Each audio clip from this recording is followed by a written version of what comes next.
আসসালামু আলাইকুম। সকাল সকাল চলে গেলাম বাজারে, বাজারে গিয়ে নিয়ে টানলাম। তো তালই আমাদেরকে হেল্প করার জন্য চলে আসছে।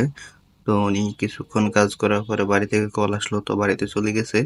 তো আমরা কি করব, আমি আর নানা পুরান এটা সারো সাইডে দিয়ে দিতেছি, মানে বসাইতেছি হালকা উপরে সাপোর্ট দিয়ে, রশি দিয়া বাদ দিয়ে হালকা করে দেখতেছিলাম যে কি মাইপা নিছিলাম, তারপরে দেখতেছিলাম যে হয় কিনা। তো একটু বাড়তি আনছিলাম যাতে শর্ট না খায়। তো এখান থেকে বাজার অনেক দূর, আর যেহেতু এগুলো আলেকজান্ডার থেকে আনছি এই জন্য আর কি।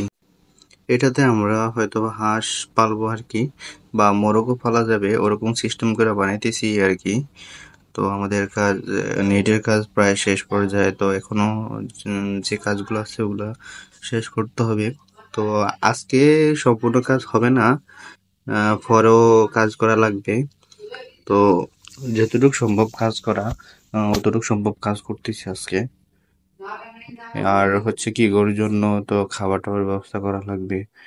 তো ওইদিকে খাবার যে তুইলা রাখছিলাম ওগুলা কাটা হয় নাই, তো ওগুলা কাটবো।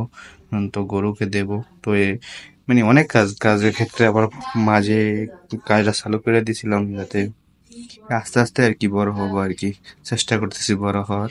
তো সবাই দোয়া করবেন যাতে অনেক ভালো কিছু করতে পারি। তো এখন ওই খামারে অনেক কাজ বাকি আছে। ঠিক আছে, তো গরুর জন্য ফ্রেশ পানি নিলাম কল থেকে, কারণ হচ্ছে খাবার পানি যেগুলো দিছিলাম সকালে ওগুলা খাই ফেলাইছে। তো এদিকে নানার বলছিলাম যে যদি বাতের মাঠ থাকে ওগুলা নিয়ে আসেন, তো ওগুলা নিয়ে আসলো। নিয়ে আসার পরে গরুকে দিতেছে। তো উনি কি করতেছে দেখতেছেন, যে বড় বার্লি ছিল ওটার ভিতরে দিতেছে ছিল ফাতিল সহ, কিন্তু আমি বললাম যে না, ফাতিলে দিলে হবে না। তো মানে খাবার ভাতের মাঠ দেওয়ার মতো ওরকম পাত্র রাখছি। তো আর কি ওই পাত্রের ভিতরে জোর করে দিতে চাইতেছিল না, তারপর আমি ওই পাত্রের ভিতরে নিলাম আর কি। কারণ ভাতের মার যতটুক মানে ছোট্ট পাত্র, উনি বলতেছে যে এটার ভিতরে খাইতে পারো না। আমি বলছিলাম যে খাইতে পারো, সমস্যা নেই। তো জোর করে ঢালা হইলো আর কি, উনি ঢালতে চায় না।